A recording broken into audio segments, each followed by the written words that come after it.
Le procès pour détournement de fonds publics a repris ce lundi 16 décembre avec des déclarations troublantes des accusés. Face aux interrogations du tribunal, les prévenus ont détaillé une fois de plus leurs biens, révélant des patrimoines colossaux. Téa, appelé de nouveau à la barre, a reconnu tous les faits. Avec un salaire mensuel de 275 000 francs CFA, il a révélé un patrimoine impressionnant, incluant un terrain à Bama de 1000 m² à 45 millions de francs CFA, 4 forages d'une valeur de 28 millions de francs CFA, une usine de transformation d'aliments pour bétail à 120 millions de francs CFA, 2 piscines à 50 millions de francs CFA, une vingtaine de chambres d'une valeur de 150 millions, 6 porcs épics, 2 antilopes, un koba, beaucoup de porcs, 8 paons, 23 canards sauvages, 14 bœufs, 18 biches, 8 oies, une maison à Bobo en 2017 à hauteur de 20 millions de francs CFA, une cave en construction dont l'investissement est à 25 millions de francs CFA, 3 parcelles à Ouaga estimées à 14 250 000 francs CFA, un maquis construit sur un terrain de 0,25 hectares dont l'investissement est estimé à 50 millions de francs CFA,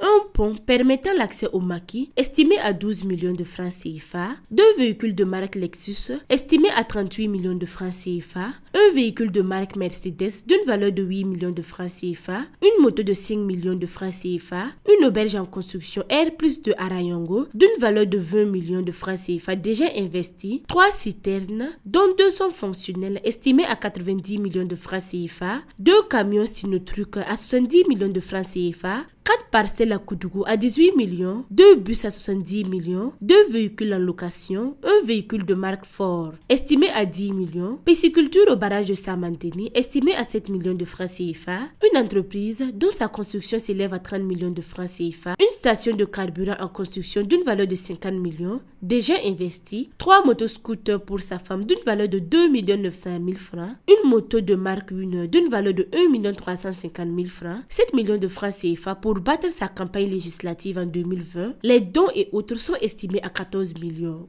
L'accusé a également admis avoir dépensé des sommes considérables pour des sacrifices, tuant régulièrement des bœufs et des chameaux et avoir joué au PMUB. Philippe Bayoulou, un autre prévenu, continue de nier les faits de blanchiment de capitaux. Il affirme n'avoir reçu que 40 millions de francs CFA de Téa et justifie ses investissements, dont un véhicule Toyota de 12 millions de francs CFA, un terrain acquis en 2023 d'une valeur de 8 500 000 francs, une maison en Côte d'Ivoire d'une valeur de 7 500 000 francs. Quant à Salif Ouedraogo, il rejette également les accusations de blanchiment, tout en reconnaissant avoir bénéficié de 75 millions de francs CFA issus des fonds détournés. Ces biens incluent 3 parcelles totalisant 24 millions de francs CFA, une maison familiale bâtie sur 20 millions de francs CFA, 2 véhicules dont une Camry estimée à 4 500 000 francs. Ces nouvelles révélations alimentent davantage les interrogations sur l'origine des fonds investis et l'ampleur réelle des détournements. Le tribunal poursuit l'examen des faits pour établir les responsabilités dans cette affaire qui continue de tenir le public en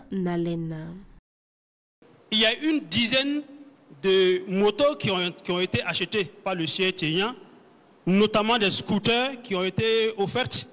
des motos scooters qui ont été offertes à une catégorie particulière de personnes. C'est l'occasion pour nous d'interpeller toutes ces personnes qui détiennent des biens du siège Téa,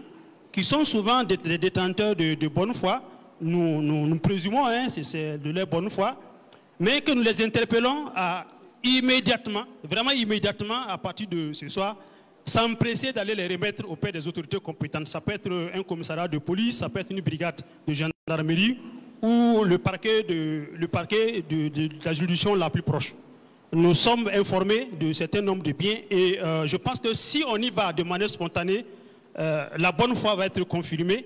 Si les gens doivent attendre que le ministère public vienne vers eux, nous n'aurons pas d'autre choix que de les poursuivre pour des faits de recel.